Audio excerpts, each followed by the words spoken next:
Lieutenant general Gurmeet Singh, बात यही आ रही है कि रूल्स ऑफ एंगेजमेंट बदल गए हैं, एकदम बदल गए हैं। अब ये बिल्कुल नहीं होगा कि आप आगे आ जाएं, आप आगे आ जाएं और हम आपसे बातें करें। अब ये बिल्कुल नहीं हो पाएगा। गुरमीत जी, चीजें बहुत बदल गई हैं अब। आपने बिल्कुल ठीक कहा। देखिए, अभी जो सीन है वो टेक्टिकल और ऑपरेशनल है। ये पुराना जो एग्रीमेंट्स के मुताबिक था, प्रोटोकॉल और प्रोसीजर के मुताबिक था, वो खत्म हो गया है।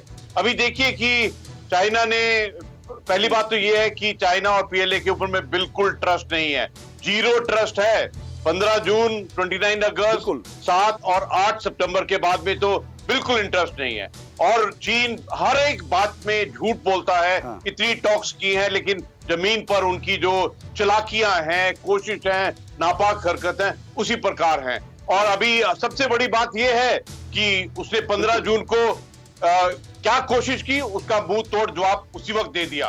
और 29 अगस्त को उन्होंने नापाक हरकत करने की कोशिश की, प्रीएम्प्टिवली स्ट्रेटेजिक लोकेशन को ऑक्युपाई कर लिया। और 7 तारीख और 8 तारीख जो चाइना है अपनी नापाक कोशिश करता रहेगा और उसको मुंह तोड़ जवाब दिया जाएगा। बड़ी बात यह है, देखिए, बिल्कुल करता रहेगा और मुंह तोड़ जवाब मिल रहा है। गुरमीत जी, बड़ी बात यह है कि मुंह तोड़ जवाब उसको मिल भी रहा है। मैं आपके पास तुरंत आऊंगा। मेरे साथ देखिए, सबसे बड़ी चैलेंज ये है कि तेजी से जानकारियां देनी, और आप जो बातें कर रहे हैं, आप लोग विशेषज्ञ हैं, आपका एक एक शब्द कीमती है। आप जो बातें कर रहे हैं, चीजें बहुत हद तक क्लियर हो रही हैं। अगली 2 बड़ी खबरें आपको और बताता हूं और सीधे मॉस्को चलूंगा, वहां से भी मुझे प्रतिक्रिया लेनी है। अगली बड़ी खबर, चीन को अमेरिका का एक और झटका। देखिए चीन के साथ में क्या क्या हो रहा है। 1000 से ज्यादा चीनियों के अमेरिकी वीजा रद्द। चीन पर बड़ा आघात अमेरिका का। चीनी नागरिक सुरक्षा के लिए खतरा, अमेरिका कह रहा है। कितनी बड़ी बात है ये, इस बात पे गौर कीजिए। चीन के जो नागरिक हैं वो सुरक्षा के लिए खतरा हैं। क्या कर दिया है शी जिनपिंग ने चीन का हाल। और आपको तुरंत एक अगली बड़ी खबर आपको लेते हैं। चीन को घेरने के लिए जापान ने भारत से मांगी है मदद। जापान भारत से मदद मांग रहा है। सोचिए आप, भारत का कद सोचिए। जापान के विदेश मंत्री तारो कोनो का बयान, जापान की सुरक्षा के लिए खतरा बना है चीन, ये कहा है तारो कोनो ने। इंडो पैसिफिक में जापान की मदद कर सकता है भारत से मदद मांग रहा है जापान। कितनी बड़ी बात है। सीधे चलूंगा मॉस्को, रामेश्वर जी हमारे साथ में मौजूद है। लेकिन उससे पहले मैं पीसीआर से फिर कहूंगा कि जब तक मैं रामेश्वर जी से सवाल कर रहा हूं, दर्शकों को दिखाते रहें किस तरह से लद्दाख में राफेल की तस्वीर। ये अद्भुत प्रयोग TV9 ने किया। इन चोटियों पर, यहां पर राफेल का शौर्य दिखाई पड़ेगा। लेकिन आप पहले यहां देखिए, TV9 के इस सेट पर देखिए किस तरह से राफेल उड़ता हुआ जा रहा है। रामेश्वर जी, देखिए वहां पर मॉस्को में जो बात चल रही है वो बहुत ही उस पर निगाहें लगी हुई हैं।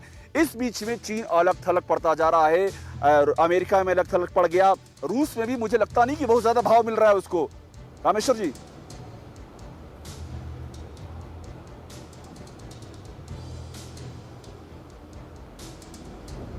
बीच में खड़े हुए हैं जी विदेश मंत्री रूस के, और दोनों तरफ भारत और एक तरफ चीन के।